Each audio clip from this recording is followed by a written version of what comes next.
सगळ्या या मुलांच्या मागे लागत असतात की चपाती खा, चपाती खा आणि मुलं काय ऐकत नाहीत. तुमच्या मुलांनासुद्धा चपाती खायला आवडत नाही का?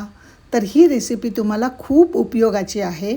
आता तुमची मुलं चपाती मागून मागून खातील आणि टिफिनसुद्धा अगदी चाटून पुसून खातील.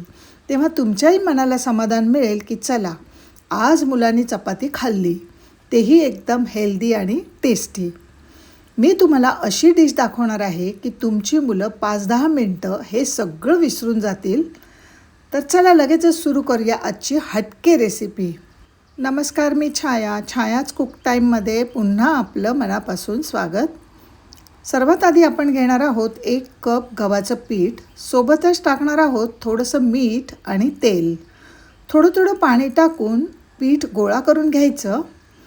आपण नेहमीसारखं चपातीला पीठ मळतो ना, तसंच इथे मळायचं आहे.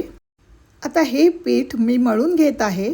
ह्या रेसिपीचं वैशिष्ट्य म्हणजे चपातीचं पीठ जास्तीचं उरलेलं असेल किंवा तुमच्याकडे आधीच पीठ मळून ठेवलेलं असेल तरीसुद्धा तुम्ही बनवू शकता. पिठाला 5 मिनटं झाकून ठेवूया.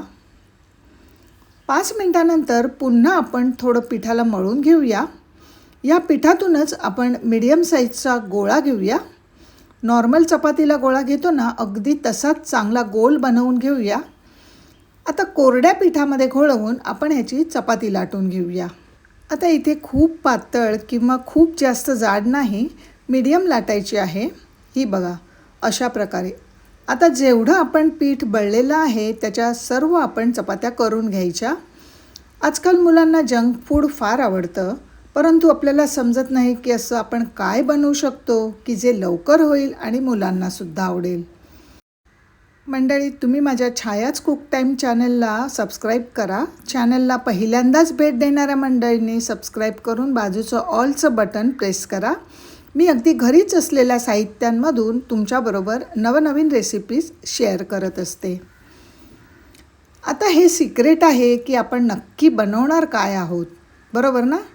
इथे मी आकाराने मोठ्या पॅनमध्ये पाणी उकळायला आधीपासूनच ठेवलं होतं. तुम्ही बघू शकता, याला खूप चांगली उकळी आलेली आहे. आता त्यात टाकूया थोडंसं मीठ आणि तेल किंवा तूपही चालेल. मिक्स करून घेऊया.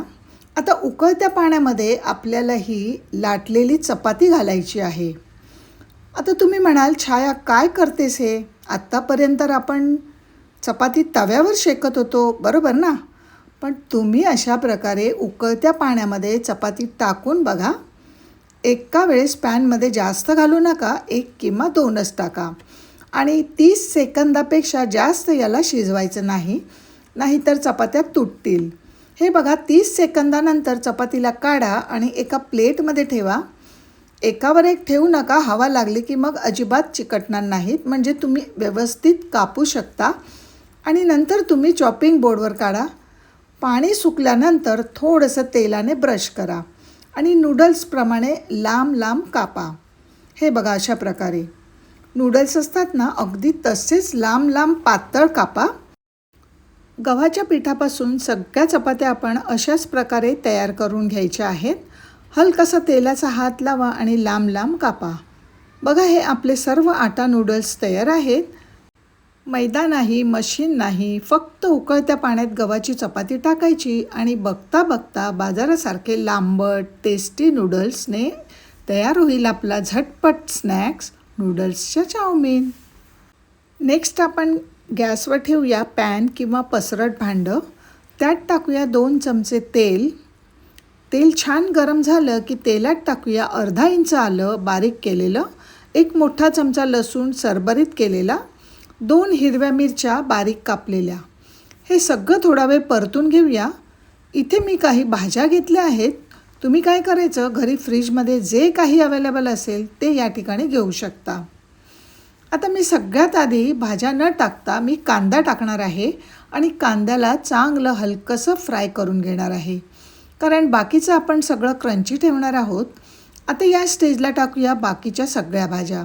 मी घेतलं 1 गाजर लांब लांब कापून आणि सोबतच घेतला आहे थोडा कोबी, लाल हिरवी ढोबळी मिरची, थोडी कांद्याची पात होती ती घेतली आहे, 1 छोटा चमचा मिरची पावडर, 1 मोठा चमचा सोया सॉस, अर्धा मोठा चमचा टोमॅटो केचप आता तुम्हाला मार्केटमध्ये मिळते तशी चाऊमिन बनवायचे असतील तर शेजवान सॉस 1 मोठा चमचा टाकूया.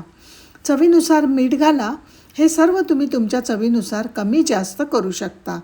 चांगल्या सगळ्या वस्तूंना मिक्स करून घेऊया. आता मीडियम हाय फ्लेमवर व्यवस्थित टॉस करून घेऊया. लास्टला टाकूया आपण तयार केलेली चपाती आटा नूडल्स.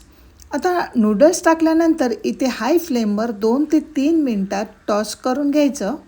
पटापट फ्लेमला हाय करायचं. दोन्ही हाताने आपण टॉस करायचं. जेवढं पण चायनीज कुकिंग असतं त्याला हाय फ्लेमवर शिजवतात. त्यामुळे काय होतं, थोडासा स्मोकी फ्लेवर पण येतो. वाव, तुम्ही विश्वास ठेवा, एवढी मस्त बनते. तुम्ही मैदावाले नूडल्स, पास्ता सगळं विसरून जाल. आणि वरून टाकूया स्प्रिंग अनियन. तर तयार आहेत आपले चपातीवाले गव्हाचे नूडल्स. जर का तुम्ही मुलांना एकदा बनवून दिलं तर गॅरंटी आहे आपोआप मुलांच्या पोटात 4-4 चपात्या जातील. तुम्हाला व्हिडिओ पसंत आला, रेसिपी आवडली असेल तर व्हिडिओला लाईक करा. आपलं चॅनल छायाज कुक टाईमला सबस्क्राईब करा. धन्यवाद. ओम स्वामी समर्थ.